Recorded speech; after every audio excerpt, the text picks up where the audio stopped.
What up YouTube, the Cell Games here, and today I'm going to be sharing my thoughts on the final this week at Bungie of Season of the Splicer. This was a hefty TWAB that focused on weapon buffs, nerfs, and some exotic changes coming to Season 15. They had a lot to say, and added some notes to keep in mind as we prepare ourselves for the reveal on the 24th. I hope you find my perspective insightful, and if you aren't already subscribed, please consider doing so because more Destiny content will be on the way. Keep in mind this isn't a complete breakdown of every change coming, so be sure to give the TWAB a read over if you haven't already. Link will be in the description below. Now without further delay, let's get started. First off, Bungie is finally adding legendary Stasis weapon to the loot pool. Now to avoid overcrowding the energy slot and make them more viable to match game content, Stasis weapons that are not powerful weapons will be designated to the kinetic slot. Bungie also states that they will have their own subset of perks that they can roll with. They go on to clarify that Stasis perks with slowing and freezing effects are intended to activate on kills so that they are easily activated in PvE and aren't obnoxious in PvP.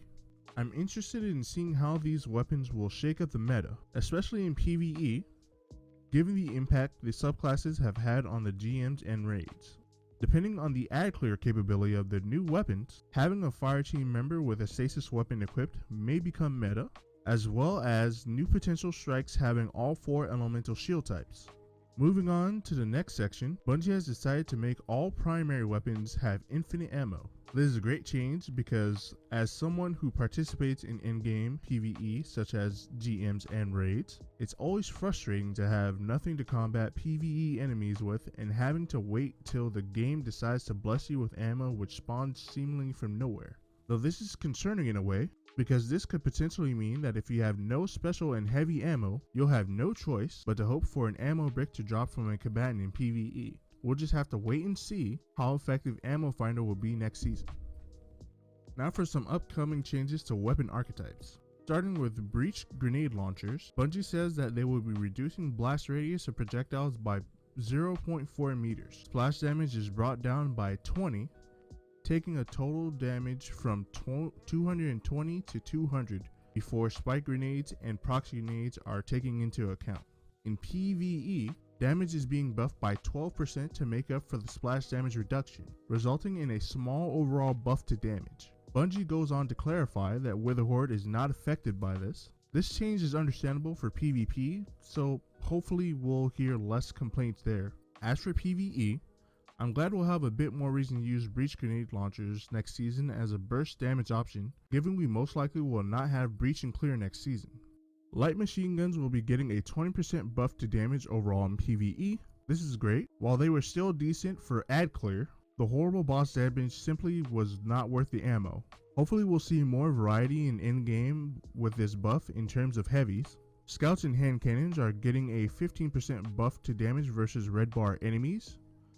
I totally approve of this. They took way too long to deal with trash mobs, which led to running out of ammo faster. Even with infinite primary ammo, the issue of red bars taking about 20 shots to go down in GMs would still be frustrating. We'll see if this will be enough of a buff. The fusion rifles are getting a lot of changes. I'm not going to go over everything because I'm not a real big fusion rifle buff, but I'll at least give you the breakdown of the basic changes you should keep aware of. Bungie states that they want fusion rifles to have more increased individuality between the different subtypes, but every subfamily is getting a 15% buff to damage in PvE. Starting with high impacts, base damage time is now 1 second, moved from 0.86 seconds. Shots per burst is now 5, moved from 7. Total damage per burst, though they don't tell us by how much. They go on to state that these changes will make it so that high impacts don't rely so much on stability and getting more range on them should be more beneficial. This change will likely shift the PvP meta in interesting ways when it comes down to fusion rifles use. As for PvE, I see high impacts taking the role of chunking the health of beefy targets that may not be very mobile like bosses or stun champions. Precision and adaptive frames are for the most part unchanged. Slightly increased damage per burst, but they don't say by how much. They advise keeping a good plug 1 for PvP though. Rapid fires are said to fire faster to increase their ability to both defend from aggressive play and promote aggressive play. The charge time was decreased from 0.54 to 0.46 seconds. Number of volts increased from 7 to 9. Increased total damage, but also once again, they decided not to say by how much. Stated to be fast enough to pull off 2 shots before an aggressive frame can pull off 1 shot, and can now more effectively shut down shotgun apes. Furthermore, with these changes, they'll rely more on stability and require less range. Overall, this seems dope, in my opinion. Most, if not all, these changes are for PvP, and as you know, that's not the main content I tend to focus on this channel, so we'll see if it matters in a PvE setting. They go on to list some perks that needed reworks because of what they've done, which I'll leave for you to read if you haven't already. Now for changes coming to some notorious exotic for being DPS kings in the Destiny community. Will they be dethroned next season? We'll have to wait and see. Starting off with the Anarchy, ammo reserves are now reduced by 10 from 26 to 16. Damage to boss enemies reduced by 30%, and they go on to note that champions are not bosses. While it is sad to see Anarchy knock down a peg, this change needed to happen to give other DPS options a fighting chance. I'm gonna be honest, I don't see this change completely shaking up the meta. I still believe the main reason the Anarchy reigned above all heavies was because the low ammo consumption rate in order to do big damage, combined with the ability to swap to another weapon like a sniper rifle and add that damage to what Anarchy was already doing. However, I do see rocket, linear fusion rifles, and maybe even LMGs getting a bit more love next season. Speaking of LMGs, we got a change to the Xenophage I don't think anyone saw coming. Bungie states that it was already a beast, so it didn't need the LMG buff, but it got it anyway. Reduced rate of fire from 120 to 90 RPM, receives less of the LMG buff. I'm not gonna lie, a lot of PvE community, including myself, didn't see this slight nerf coming for Xenophage, given Anarchy was just so superior. But I can accept this, given the potential for Xeno to power creep to the top of the food chain. So Bungie nipping a potential problem in the bud before anyone brings it to light shows some foresight on their end. It's finally getting its buff, and oh boy is it a doozy. I'm gonna read this directly from the TWAB itself. PvE damage bonus increased by 40%. Range stat increased to be near best in class for high impact auto rifles. Increased stability stat. Rework the catalyst to grant stability and damage after a kill. Increased rate of fire from 360 RPM to 390 RPM. Reduced linear fusion rifle mode charge time from 820 to 533, same as standard linear fusion rifle. No longer loses overcharge stacks on stow except when in linear fusion rifle mode. My god, if you don't already have the catalyst, what are you waiting for? This baby is going to be a monster. They're basically bringing Vex to a beefed up version of its Destiny 1 iteration. For those of you who never played D1 or got a chance to own the weapon, I'll show you its original perks on the screen. I don't know if it will be affected by the Unstoppable Rounds artifact mod, but if it is, given how it should be affected by primary ammo buff, it may become a top PvE pick. Jumping ahead to changes coming to perks, Firing Line is receiving a slight nerf. Now locked to a flat 20% buff across all weapons it can roll on. Currently, the only weapons that will roll with it will be snipers, LMGs, and linear fusion rifles, with the potential to roll on other weapons later on. Not a change I thought needed to happen, gonna be honest. It's a big meh for me, given it's a bigger buff though than Vorpal weapon, and isn't locked to only doing more damage against bosses and mini bosses. I can see myself going after a few snipers and linear fusion rifles with this perk.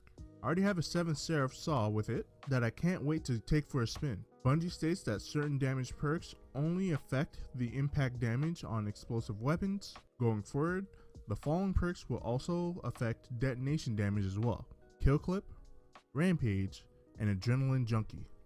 Looking forward to the distant future, Bungie intends to give another look at linear fusion rifles and caster frame swords, which is great because I've been saying for a while on my Twitch stream that caster frames need, at the very least, to reduce the amount of ammo consumption per heavy attack. Underused and underpowered exotics will be getting a look-see. They specifically name drop Arbalest, Surus Regime, Cryosthesia, and Malfeasance. According to Bungie, they have something in the works to assist players who have issues firing high RPM semi-auto weapons at their fastest. They also state they are looking at making quick swapping weapons more intentional as a build and not as a natural course of action.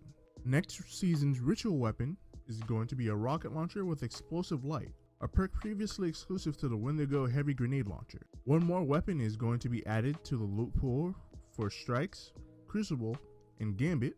Can't wait to see what roles they have. The former Trials of the Nine weapons will now be farmable from the Prophecy dungeon. This is an unexpected but welcome change. Most if not all these weapons were meta back in the day, and I can't wait to see if their revival will make waves in the game. In the world drop pool, they will be adding some more vanilla weapons, to which I say, good, more loot. Hopefully they're worth the abysmal RNG you'll have to try fighting to in order to get a decent roll. I'm not gonna lie, the last part of the TWAB hits home for me. For those of you who don't know, I am the son of Haitian immigrant parents. Although I've never been to Haiti, and I 100% intend to change that, the recent events in Haiti have left me emotionally drained for a while now. I have family I've been unable to hear back from since even before the earthquake. So to say I've been able to completely focus fully on content creation would be a lie. The Bungie Foundation does good work. If you can donate anything at all, please do. If you need an incentive, they have those too. Anything you give helps. I'll leave a link in the description box below. That's all for my thoughts on this week's TWAB. Sorry to end this one on a low point. Let me know your thoughts on the TWAB in the comment section below. Are you hyped for the upcoming changes? Will you be tuning into Bungie livestream on the 24th? What upcoming weapons will you be grinding for? Let's open the discussion. For those of you who made it to the end of this video, I'd like to thank you for your viewership. If you found this video helpful in any way, feel free to drop me a like. I'd greatly appreciate it. Hit the notification bell so I can keep you informed on the weekly happenings in the Destiny 2 space. This has been the Cell Games. I'll see you next time.